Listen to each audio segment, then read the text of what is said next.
दुष्काळाचा सामना करणारा धाराशिव जिल्ह्यातील शेतकरी आता जूनमध्ये पडलेल्या थोड्या पावसाने समाधानी झालाय आणि आता शेतकरी शेतीची मशागतीची कामं उठून आता पेरणीच्या तयारीला लागलाय। शेतकरी आहेत माझ्यासोबत, काय सांगाल मामा, काय काय तयारी केली पेरणीची?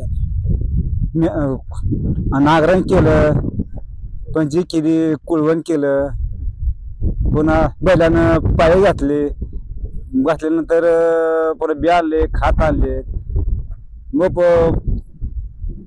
पावसाची वाट मग पाहतो आपण।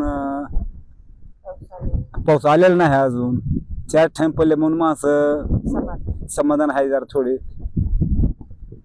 पण तयारी तर पूर्ण झाली, आता वाट बघता पावसाची। तयारी झाली पावसाची वाट बघायला, पण तरी अजून येऊ शकला नाही पाऊस। काकू मला सांगा, काय काय तयारी केली आणि कशी पावसाची प्रतीक्षा आहे? 4 थेंब पडले, आता काय वाटतंय? 4 थेंब पडल्यानं काही होत नाही, भरपूर पाऊस पाहिजे त्यावेळेसच पेरणी होणार ना। मग आम्ही तर शेतकरी म्हणल्यावर तयारी करणारच आहोत।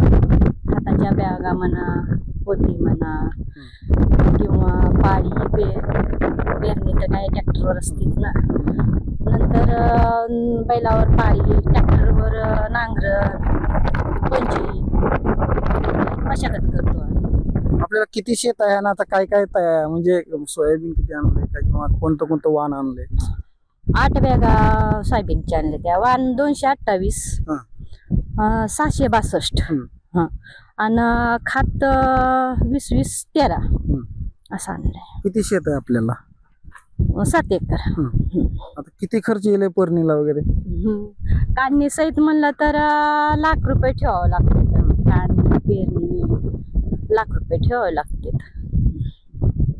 तर शेतकऱ्यांनी आता पूर्ण पेरणीची तयारी केलेली आहे, बियाणं घरात आणून ठेवलंय, फक्त आता प्रतीक्षा आहे ती पावसाची। काकासाहेब कांबळे, एबीपी माझा, धाराशिव।